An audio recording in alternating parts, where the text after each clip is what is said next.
আপনারা ডিএমের কাছে কি দাবি নিয়ে ডেপুটেশন দিয়েছেন? আমরা বিশেষ করে ভাতা এবং বিভিন্ন রেশন কার্ড ইপিএল আছে আমাদের দিব্যাঙ্গ ছেলের সব অনেকেরই। তারপর টিডিআরসিতে গেলে আমরা বাইরে বসলে পাখা নেই, কিছু নেই। তারপর এখন আমরা ডিএমের কাছে আবেদনগুলি রেখেছি। উনি বলেছে আমাদের এগুলি সারানো হবে খুব তাড়াতাড়ি, এই আশ্বাস ডিএম আমাদেরকে দিয়েছে। আর বিপিএল মানে এপিএল এপিএলের আমরা ডিএমের কাছে জমা দিয়েছি, উনি এটি দেখবে অতি সত্বর, এ কথা আমাকে আশ্বাস দিয়েছে।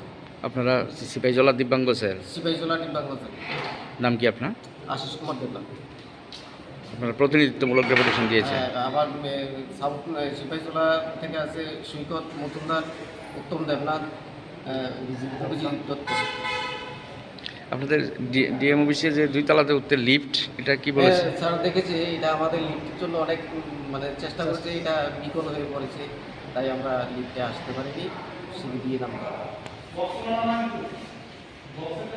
বহিরাজ্যের প্রখ্যাত চিকিৎসকদের পরামর্শ, সাথে গুণগত মানের অত্যাধুনিক প্রযুক্তি ও যন্ত্রের মাধ্যমে সব ধরনের পরীক্ষা নিরীক্ষার ব্যবস্থা। সুরক্ষা ডায়াগনস্টিক সেন্টারে হায়দ্রাবাদের যশোদা হাসপাতাল থেকে আসছেন গ্যাস অ্যাসিডিটি জনিত সমস্যার চিকিৎসক ডক্টর বরুণ আড্ডাগার্লা, কিডনি জনিত রোগের চিকিৎসক ডক্টর জি সুধাকর, নার্ভের সমস্যা সমাধানে আসছেন ডক্টর এস সন্দীপ কুমার, কলকাতা থেকে আসছেন শ্বাসকষ্ট এবং ফুসফুস জনিত রোগের চিকিৎসক ডক্টর সোমনাথ সিংহ রায়, চর্মরোগ বিশেষজ্ঞ চিকিৎসক ডক্টর অনুষ্কা মজুমদার, স্ত্রী ও প্রসূতি রোগের উৎকর্ষ চিকিৎসক ডক্টর মোহিত জৈন। যে কোনো শারীরিক সমস্যার ওয়ান স্টপ সলিউশন সুরক্ষা ডায়াগনস্টিক সেন্টার, বিশালগড় মহকুমা হাসপাতাল সংলগ্ন। যোগাযোগ করুন স্ক্রিনে দেওয়া নম্বরে।